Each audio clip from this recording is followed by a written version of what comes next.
Hi friends, ఈ వీడియోలో మనము రోజువారీ రాశి ఫలాలలో సింహరాశి వారి గురించి తెలుసుకుందాం. అంతకన్నా ముందు చిన్న రిక్వెస్ట్ ఫ్రెండ్స్, ఈ వీడియో మొదటగా చూస్తున్నట్లయితే లైక్ చేయండి, షేర్ చేయండి, అలాగే సబ్స్క్రైబ్ చేయడం అసలు మర్చిపోవద్దు. మీ యొక్క సపోర్ట్ నాకు ఎంతో అవసరం. ఇక ఈరోజు సింహరాశి వారికి చూసుకున్నట్లయితే ఆరోగ్య సమస్యల వలన చికాకులు పెరుగుతాయి కాబట్టి ఔషధ సేవనం చేయండి. తగ్గకపోతే వైద్య సంప్రదింపులు చేయడం మీకెంతో మేలు చేస్తుంది. అలాగే ముఖ్యమైన పనులన్నీ కూడా మధ్యలో నిలిచిపోతాయి. వృత్తి వ్యాపారాలలో ఎవరైతే ఉన్నారో వారికి శ్రమ పెరుగుతుంది. సన్నిహితులతో మాట పట్టింపులు కలుగుతాయి కాబట్టి కాస్త మానసికంగా ప్రశాంతంగా ఉండడానికి ప్రయత్నించండి. ఇక వ్యాపారస్తులు ఎవరైతే ఉన్నారో వారి యొక్క వ్యాపారాలు నిదానంగా సాగడం వలన లాభాలు కూడా సామాన్యంగా లభిస్తాయి. ఇక ఉద్యోగస్తులు ఎవరైతే ఉన్నారో వారు పనిచేసే చోట తొందరపాటు నిర్ణయాలు చేయడం అస్సలు మంచిది కాదు. అలాగే నోటిని అదుపులో పెట్టుకోవడం ఎంతో మేలు చేస్తుంది. మాట తూలడం వలన, నోటి దురుసుతనం వలన విరోధాలు కలుగుతాయి. అపార్థాలకు చోటు అనేది దక్కుతుంది. కాబట్టి కాస్త మీరు నోటిని అదుపులో పెట్టుకోవడం ఈరోజు చెప్పుకోదగ్గ సూచన. ఇక సింహరాశి వారికి ఈరోజు అనేక రకాలుగా ఆర్థిక నష్టం అనేది కలుగుతుంది. కాబట్టి డబ్బు ఇవ్వడం కానివ్వండి, తీసుకోవడం కానివ్వండి చేయకండి.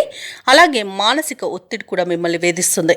ఇక ఎవరైతే దూర ప్రయాణాలు చేస్తున్నారో ఆ ప్రయాణాలలో వాహన ప్రమాద సూచనలు ఉన్నవి కాబట్టి తగిన జాగ్రత్తలు తీసుకోండి. వాహన మరమ్మతులు చేసుకోండి. అలాగే మద్యం సేవించి వాహనాన్ని నడపకండి. అలాగే ప్రేమ సంబంధ విషయాలలో మోసపోయే అవకాశం కూడా కనిపిస్తుంది. అలాగే ఈరోజు సింహరాశి వారి విదేశీయానం చేయకపోవడమే ఎంతో మేలు చేస్తుంది. షేర్ మార్కెట్లలో పెట్టుబడులు పెట్టకండి. అలాగే ఈరోజు విద్యార్థులు సమయపాలన పాటించకపోవడం వలన విద్యా నష్టం ఎదుర్కొనే అవకాశం అయితే కనిపిస్తుంది. ఇక అన్నింట అవంతరాలను ఎదుర్కొంటారు. సోదరుల మధ్య విభేదాలు అనేవి ఏర్పడతాయి. ఆస్తి పంపకాలలో కూడా నష్టాలను ఎదుర్కొంటారు. కుటుంబంలో వివాదాలు అనేవి చెలరేగుతాయి కాబట్టి కాస్త మౌనం పాటించండి. మౌనం ఈరోజు మీకు ఎంతో మంచి చేస్తుంది. అలాగే ఈరోజు మిత్రులతో అకారణ తగాదాలు ఏర్పడతాయి. పనులు మధ్యలోనే విరమించాల్సి వస్తుంది. ఇక కాంట్రాక్టర్లు నిరాశ చెందుతారు. రాబడి అంతగా ఉండదు. ఇక ప్రభుత్వ ఉద్యోగస్తులు ఎవరైతే ఉన్నారో వారికి అదనపు పనిభారం అనేది ఉంటుంది. వ్యాపార వాణిజ్యవేత్తలు ఎవరైతే ఉన్నారో వారు కొంత ఓపిక వహించాల్సిన రోజుగా చెప్పవచ్చు. పారిశ్రామికవేత్తలకు, చిత్ర పరిశ్రమ వారికి వారి యొక్క ప్రయత్నాలు అనుకూలించవు.